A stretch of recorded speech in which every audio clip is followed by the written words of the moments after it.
Good morning, everybody. It is May 25, 2022, and happy you're here. It's another Wednesday in May. I hope you all have a good Memorial Day weekend this weekend if you're in the United States. And thanks for tuning in, everybody, from all over the place. Great to see you. It has been rainy in Colorado, which is good because fire. It's that time of year where we now sort of just skip spring and go right to fire. So fingers crossed on that. So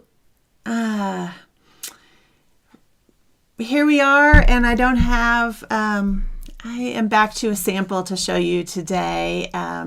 Obviously, the big loom doesn't have a big piece on it again yet. And in fact, the last piece is still hanging there, not yet finished. So hopefully in June that will get done. And today I'll show you just some more work on a sample piece that I'm doing with some Weaver's Bazaar yarn. So I do have a question for you, though. For those of you who are watching this later on the recording, especially because there are not actually that many of you here live, I have a question about Change the Shed. We've been doing this for a couple years, and I really enjoy it. But I guess my question is, what is the benefit to those of you who actually watch?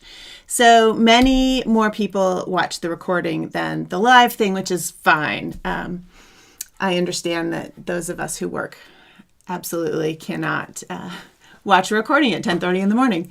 So I would love it if in the comments, especially those of you who are watching the recording, I would love to hear from those of you who are here live also. What is the benefit of Change the Shed? Why do you watch it? Is there a benefit? Did you just click on it by accident? In which case you're not hearing me say this anyway. What aspect of it is most useful to you? And then does it matter to you that it's free, or would you still watch it if it was behind a paywall, say on Patreon, where there was also a community of people that you could interact with? I don't know if you know that platform, but it is a support platform for artists, and Change the Shed is the kind of thing that a lot of people would do on something like Patreon, so they can get a few dollars a month in support of their work. So anyway, I would love to know what you think about that. Please leave that in the comments.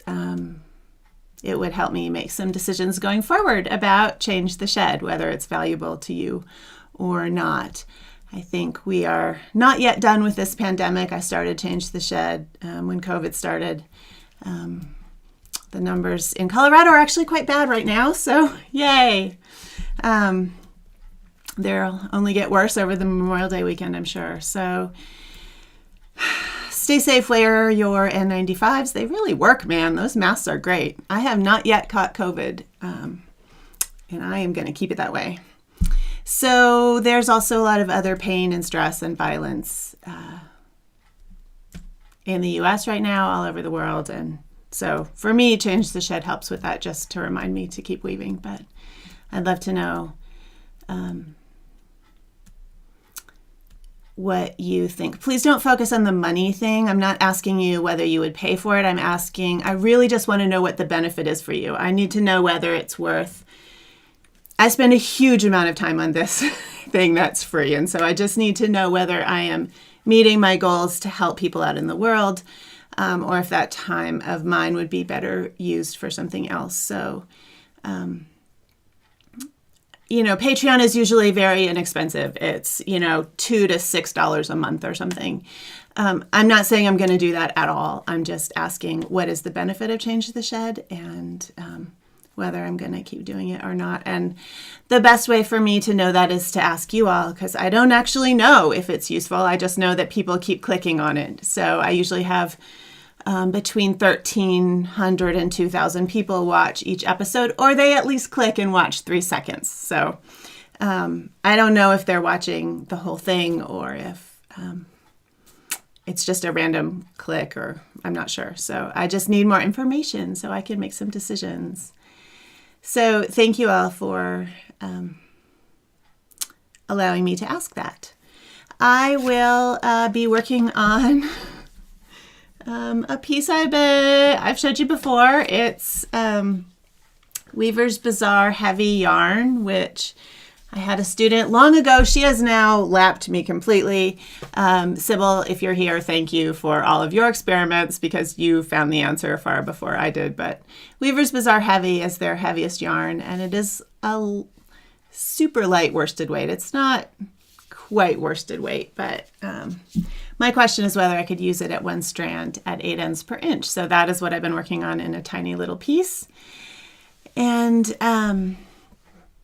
hopefully it's worth seeing how I would sample a new yarn in a little tapestry diary piece. So thanks for some of your answers, you guys. I appreciate your thoughts about Change the Shed. And also, please remember that I'm just going to put a plug in here because I need to.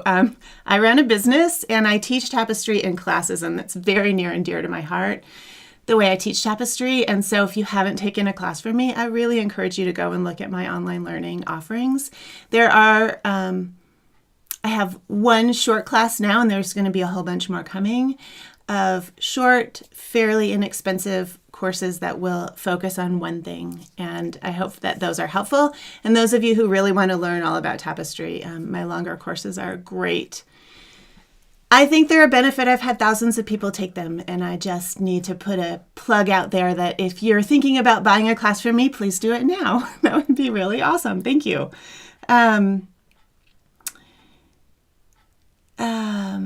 And also I should say there are many of you, a good handful of you, who have really supported Change the Shed financially in terms of donations.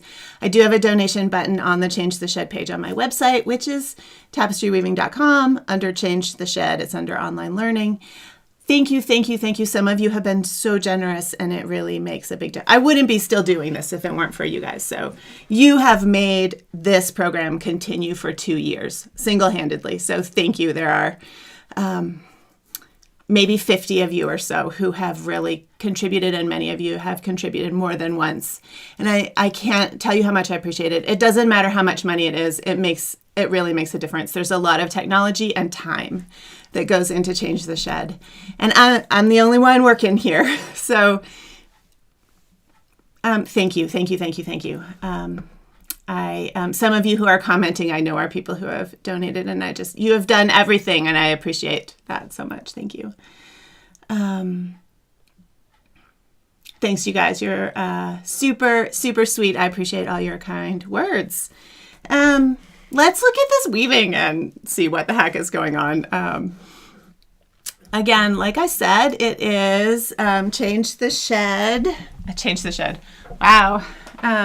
Hopefully you can still hear me. You all will tell me if you can't hear me. This is that Weaver's Bazaar heavy. So it's this yarn. They don't have as many colors in this yarn, but it actually has a really pretty surface. I maybe wouldn't have tried this yarn if it weren't for this student, Sybil, who was posting her work in my Warp and Weft class. And I really liked how this yarn looked. And so I asked her, what yarn is that? And she said, well, it's Weaver's Bazaar heavy. And of course I had a bunch of Weaver's Bazaar heavy because that's how I am. I collect yarns I want to try, and then I hadn't used it. So you may remember that I was doing these curves before, and now I'm just adding some blocks because I wanted to test. And I guess the purpose of maybe showing this is to show you what things I'm looking at. I wanted to see how well it did with curves and what the surface looked like, so I needed a larger area. But I also wanted to get a look at how it would stitch up. So jury's still out on that. It's not as fluffy as some of the other yarns I use, and so the stitching is probably more prone to showing. So the other thing I'll probably try is a couple interlocks to see if I like that better with the thinner yarn. The interlock might actually look great. Interlocks with real, thick yarn can sometimes look really toothy, and that's fun. Sometimes that's a really cool thing, but so Sometimes with thinner yarn, the interlocks look more subtle and like a really interesting texture. So,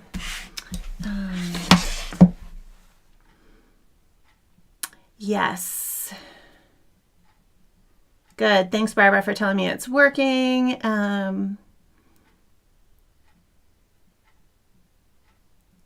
Oh, cool. Thanks, you guys. Yeah, some of the feedback about which things are helpful is helpful. Some days I will admit I'm just like pulling out whatever I have because most of my time goes to teaching, obviously not to weaving. So part of the reason I do change the shed is to try to get myself in the studio, is to find time to make some things. So this is just, this is that loom.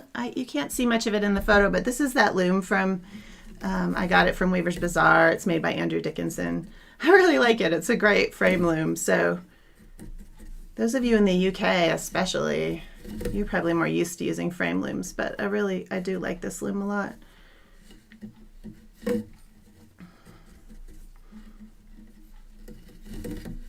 So I'm just making little squares here. Here's the pattern. This is my little sketch. I'm right in here somewhere. I don't know what's going on up there, but we'll see what else I need to figure out with this yarn. So right now I'm looking at these little squares and testing out some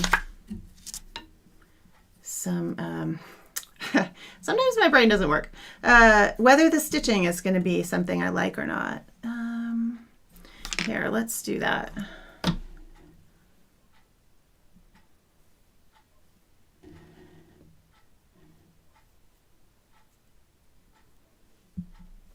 So the stitching is just my standard. If you're in any of my classes, actually I don't teach this in the intro class. I do teach it in Little Looms and Warp and Weft, how I sew slits. I actually think there might be a free YouTube video about it too, but the Warp and Weft class goes into depth about how to do interlocks and such.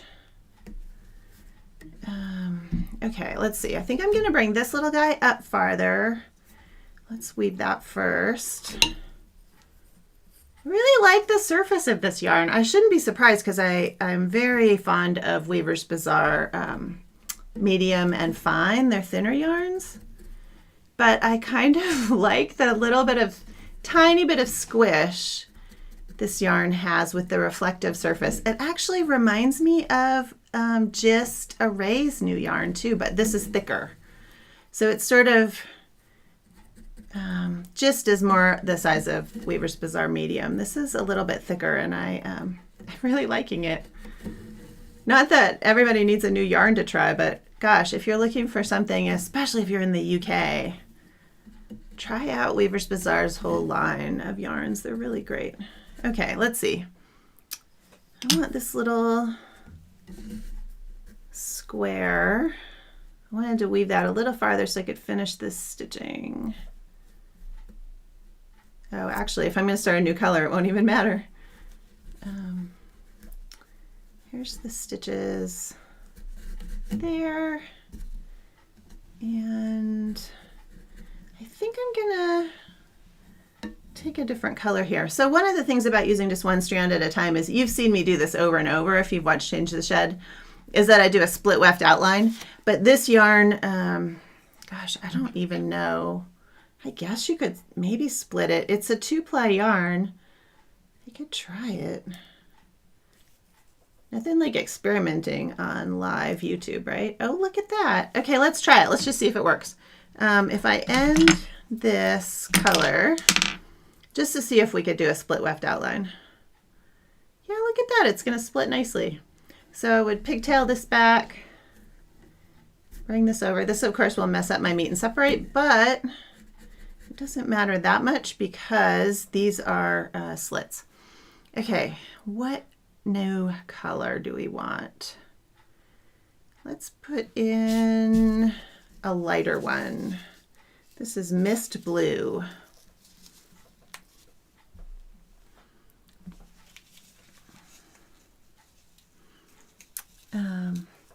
I should also just say about, asking you to leave comments. Those of you who don't have YouTube subscriptions probably can't leave comments right now when I'm live, but you will be able to leave comments once the video is stopped. So if you're not able to leave a comment now, please do so. I'd really appreciate it if you would do so after the broadcast is over. The regular comment thing will come up and you'll be able to leave a comment whether or not you have a YouTube, did I say subscription? Account. You have to have a YouTube account. They call it a channel. So anyway.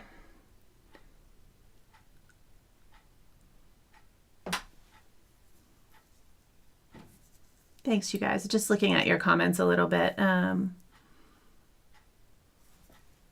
You are my greatest fans. Thank you. It warms my heart. So Jean asked, why would splitting the weft mess up the meet and separate? So here's why. Because it's only a one. So it's like I just put in one pick instead of a full sequence. So now if I put this way, but you just made me think I could put it the other way and keep my meet and separate happening. Okay. So if I had just used this as a separate piece of yarn, then it would have only have been one pick. And then when I start again, I guess I could just start in the other direction. So it doesn't necessarily have to mess up your meet and separate. I'm going to do this. So when I split this one, the plies really came apart, but it should still work in terms of, oops, I want this, creating a crisp line, split weft, crisp line, let's see. Yep.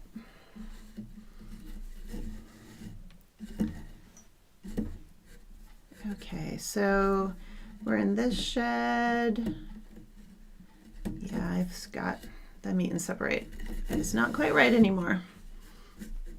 I did a whole class about sheds and meet and separate, a live workshop, which I did it in March, and that will be actually available again soon. So if you're interested and you don't see it, you could email me. But Fixing Your Sheds, it's called. Cool, I kind of like that color. I think I'll go with it.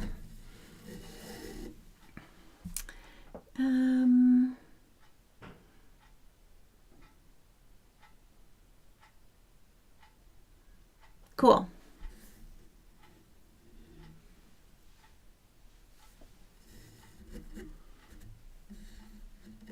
This is perhaps the simplest of weaving, but it's calming at least. All right, and then here, let me pull this up again. I'm not necessarily going to follow this, but I wanted to have like a little window with blocks in it. And so this would be a little bit wider and taller block.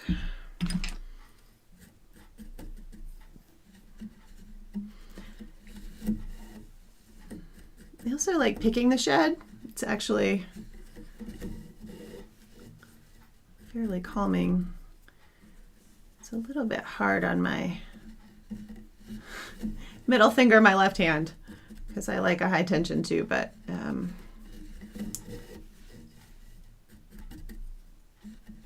it is easier to get weft tension correct if you pick the shed, because I'm only putting in a tiny bit at once and I can make sure it's right.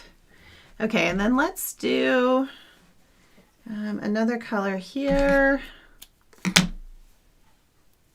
I'm going to put it on a bobbin just for fun.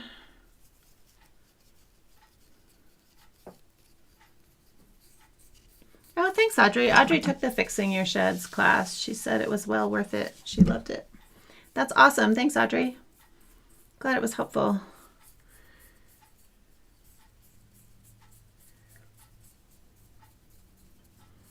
Okay, I have to remember that I don't actually need that much yarn for these tiny things. I tend to just fill the bobbin all the way, and then I'm going to make this one 3, I think. 3 warps. I am going to pigtail it.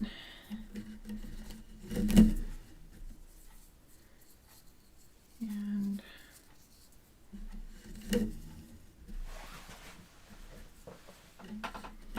fill in this little point first.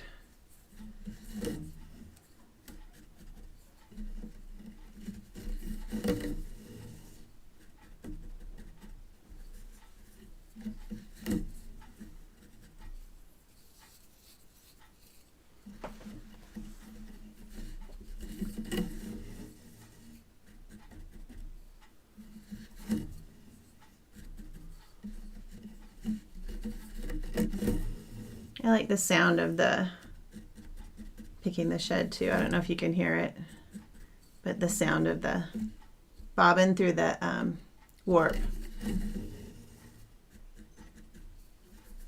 The other thing I was looking at with this sample is that this is a 12-12 warp. And those of you who've taken classes from me know that I often recommend a 12-6 warp at 8 EPI, which is half the size of this warp. So that's part of why I like the surface here, I think, is that the bead, or the warp rib, I mean, is more prominent. Okay, so let's see. Let's leave that there for now. Do remember to make sure there's a half hitch on the... I have some bobbin struggles, I will admit. On my big looms I use butterflies, and so I've now created a knot because the little half hitch slipped over the end of the bobbin. And this yarn, ooh, it's a little hard to undo a knot like that.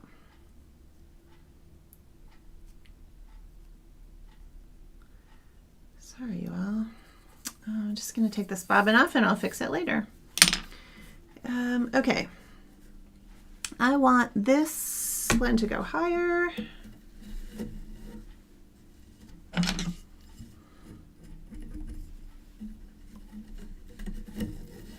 I'm also somewhat eclectic in my tool use. Just picked up a Magpie tapestry fork.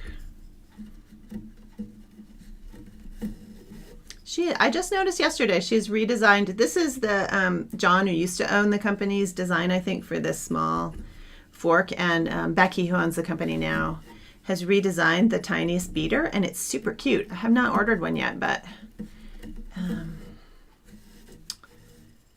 yeah. Magpie Woodworks. Becky is a tapestry weaver, so it's nice to have a weaver making the tools that weavers use. Okay, so that looks pretty good for the height of that. I'm going to need to sew that slit soon.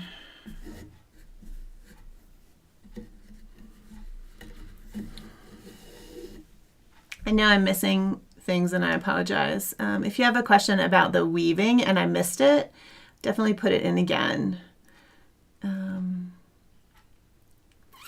Marla, is that the way you always wind the yarn onto your bobbin to keep it from twisting? Yeah, I do. I learned from Sarah Sweat, who I noticed was here. Hi, Sarah. I do this, and then if I'm patient, I do it like this, because yeah, that doesn't, no twist in the bobbin, and you get faster, and it's sort of just a break for a minute. I mean, no twist in the yarn, but sometimes I do get impatient and I do this. So either way. But yes, the twisting of the bobbin is to keep the twist out of the yarn. Barbara says she likes the 12-12 warp. I like it too, Barbara. It's fun to play with different size warps. One of the classes I'll be doing this summer, the short classes, will be about warp. So that'll be fun experimenting. You can bet that my homework assignment will be that you try a couple different sizes. So maybe a different kind of fiber. I don't always use cotton. I think it's easiest for beginners, but a whole lot of you are not beginners. And a wool warp is so nice on your hands. Sometimes it's hard to find a strong wool warp, but there are some out there. Linen I've only used occasionally. It is also beautiful, but a little bit harder to manage because it doesn't have any stretch. Let's stitch this slit before it gets any longer. I like stitching slits as I go. I am weaving from the front, obviously, so one thing that I could do there actually is wait to tie that knot, but I'm gonna try to tuck it to the back, see if it'll hide. Okay, maybe. Actually, I'm gonna go up here to try to facilitate that hiding of the, oh no, that just made it twist around. Problem solving on the fly, y'all. All right, it's gonna be fine. I usually sew more frequently because it's easier to manipulate the weft. I have so many people say they don't like sewing slits. I find it really helps the structure of the tapestry stay nice and helps me keep my weft tension even if I sew as I stitch. But there are a lot of people who don't. I mean, those big Abusan tapestries that they've been weaving for millennia and are still weaving, they don't sew the slits as they go. They use a lot of double weft interlock, but if there's long slits, they're stitching them off the loom. I think that's going to work. So yeah, Weaver's Bazaar, heavy. The slit sewing you have to be a little carefuler with. Okay, I'm sure you're thrilled to see me struggle with stitching slits. Anyway, let's see.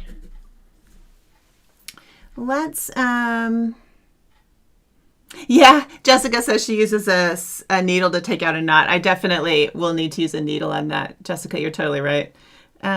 So this is, Michelle asked what this is. This is Weaver's Bazaar. I turned off the focus. Hold on. Okay, maybe that will help. Weaver's Bazaar. They're calling it worsted weight. It's their heavy yarn.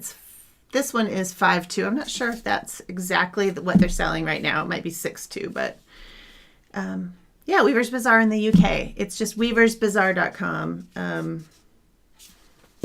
And it's a lovely yarn. I like it a lot.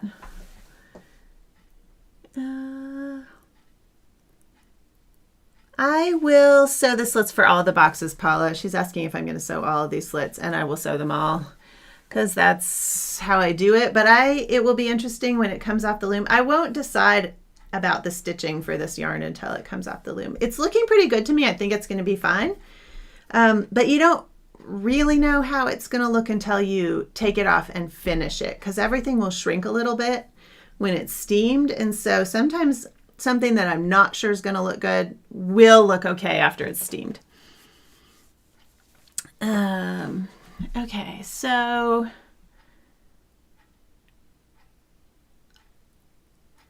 yeah, Barbara, that's actually why I tried it. So Barbara said the extra size in this warp compensates for the little bit thinner than some size of the weft. That is part of why I think this is working better than if I had put this on 12.6 warp instead of 12.12.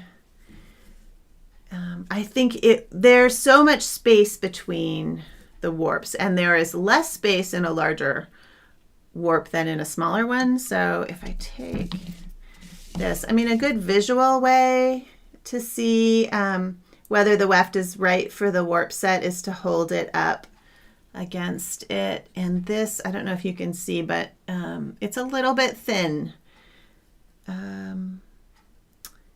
it's not bad, but it's a little thin, and a thinner warp would make that worse. It would make the fabric, I call it sleazy, where the fabric just moves a lot on the weft moves a lot on the warp, and it's just not very stable. Okay, I think I screwed up that stitch. Oh no, okay. This stitching is painstaking. I'm really sorry. This is a yarn I'm not used to. When I'm stitching a yarn I use a lot, I swear it's super fast, but it's also a loom I'm not used to, so. If it were this hard all the time, I would also get tired of stitching. Yeah, but yeah, now I'm curious to see how an interlock would work, which I don't have one really set up here. Let's see, Jessica, here's your needle. My big fingers. Yep, that's what we needed. Okay, so let's change this color. We'll just do one more color here on the edge and bring this over. I bet you can hear that camera, for which I apologize. I'm not going to do the split weft on this one, and we'll just see the difference. Let's go with this one. This color is blue, just called blue. To me, and cameras don't pick up colors that well, but the name of this yarn is blue, but to me, this is blue, and this I would call lavender or something. But this is the color 50,008, and it is called blue.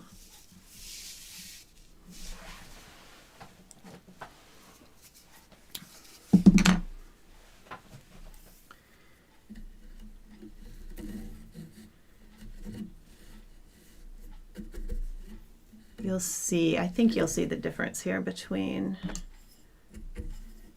the split weft and the not split weft. Talk about that in my book too, so the Art of Tapestry Weaving. If you don't want to take an online class, I even have signed copies of my book still in my shop, but you can also get it at all the bookstores online and some bookstores in person. Always so thrilled when I find it in a bookstore in person. And those of you who send me pictures, I was somewhere and I saw your book. I love it. Thank you so much. It's really fun to get a picture from, so I'm in British Columbia and I saw your book at this bookstore. It's really fun. Thank you. So there's a minor difference there. That is without the split weft, and this is with the split weft. This is straighter. This still has this slight bump, but this is such a thin weft that it's sort of minor here, I think.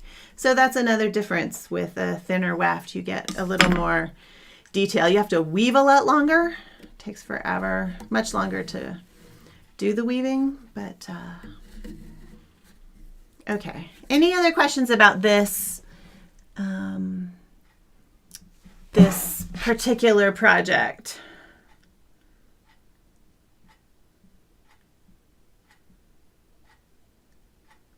Okay. Paula, watching you struggle sewing the slits is helpful. That's good. Yeah, I find that the weaving is less distorted. So, and this is a demonstration of that right here. If you can, let me see if you can, hopefully you can see this. Let's see, maybe a little more light. That it's pulling apart right here. And that is I have not left quite enough weft in probably this blue, but if I stitch this right now, it will, keep that all together. There's also, it feels like there's a tendency that this is widening a little bit because I've changed the structure.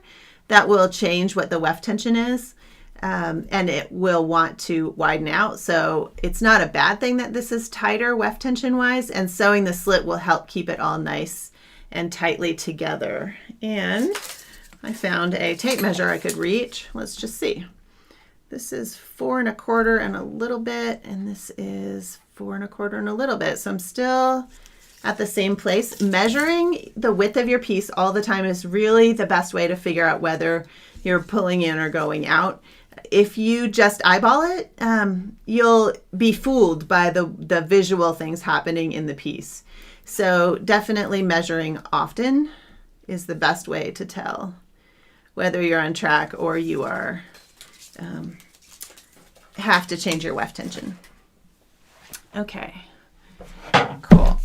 Let's see. This is my other screen. Oh, Robin asked, where's that button to make a contribution? That is on my website, tapestryweaving.com. I always get the camera wrong. It's backwards. Under online learning, there's a tab that says change the shed. It's right at the top of that page. At least I hope it is. It should be. Oh, Carolyn, thanks. It wouldn't have been tapestry weaving without change the shed. See, that makes a big difference to me. Thank you. I appreciate that a lot. I think a lot of people like the live interaction. It's sort of live. You know, I wish that some of you were just here in my studio with me. That would be the best of all worlds, as if we could just meet up somewhere and weave together. Next year, hopefully. My retreats, I love that and I miss them. So next year we'll do them again. But this is next best thing, right? To at least have something that's sort of live, I hope. Thanks, Michelle. She says she likes my book. Oh, Selma. Okay. Just found out about Change the Shed. So enjoy it. Oh, good question, Christine. Do I think Weaver's Bazaar heavy with 2 strands on 12/6 at 8 EPI would work? Maybe. I think that the student I was talking about, Sybil, she did a ton of samples with Weaver's Bazaar heavy. I think she tried that. It was pretty close, but it would be worth trying again on a thinner warp. I would try it. I may try it myself at some point here, but I can't promise things. And I used to promise a lot of things that I may not have time for, but I would try it, Christine. Hey, if you do try it, let me know if it works. 2 strands at 8 EPI on 12/6 warp. Be interesting.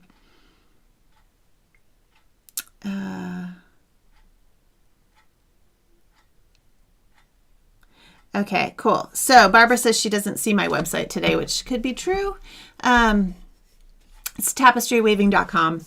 And once the recording is over, I'll make sure that's in the description. So every time I do Change the Shed, I actually put links to the things that I've talked about on my website under the Change the Shed thing. I don't know if anybody looks at those, and that might be another thing I would ask. If you do actually find those links useful, I would love to know about it, because it takes actually a while to put those up. So if nobody's going to the website to look at the links, then I should probably put them in the YouTube description instead. But I like the website version because I can, there's SEO reasons for it. Anyway, tapestryweaving.com is my website, always tapestryweaving.com. You don't have to remember how to spell my name or anything, just tapestryweaving.com. Michelle. So colors, man. So I use a ton of blue violet in my pieces, always using blue violet, and the photos are never right for what the colors actually are. So something about cameras and the wavelength of blue violet or violet purple sort of end of the spectrum, really they're off. So yeah, cool. Oh, thanks, Jamie. She does check the links. Okay, good. Thanks, you guys. I'm glad the links are helpful. And Christine too. I certainly could put the links in the YouTube description. Honestly, that didn't occur to me till last week when someone said to me, you should put those in the YouTube description. So I'll put them there also in future. Cool. Well, you all, thank you for coming. You have cheered me immensely, and you always do. I appreciate you hanging out with me and weaving. Maybe next time I will have this little Murex loom. Wow, word finding problems. So sorry. The Murex loom behind me has a fringeless warp on it, and that actually still has the jig in it, is what those blue lines are. So it's going to be a long, narrow, fringeless piece with some hand spun from Iceland. So that is the next little tapestry diary piece that I wanted to do with some stuff from Iceland. And then I'm working on the design for the big loom. So sometime this summer, for sure, there will be another piece on the big loom. I do love doing Change the Shed, and I don't really intend for it to go away. I just need some feedback on whether it's actually useful or not. So I appreciate you all so much. Thank you for everything. Please keep weaving is the bottom line. Like, the whole idea is that we enjoy tapestry weaving, and it's summer now in the US, or we're getting there soon. And I love summer because I can take my looms outside and have inspiration from nature. So I'm sure you'll see some of that from me this summer. And I hope that you all, whatever inspires you, wherever you are in the world, that you also take advantage of that and do some weaving. Doesn't really matter what the outcome is, just do it. All right, you guys, thanks so much. I will see you. I think I'll be back in 2 weeks. Pretty sure it'll be in my newsletter. And obviously I will put a thing on YouTube that has when the next one will be. So I'm not sure what the date is, but whatever 2 weeks is in June. I will see you all then. Thanks, you guys. Have a great, great Wednesday. Bye-bye.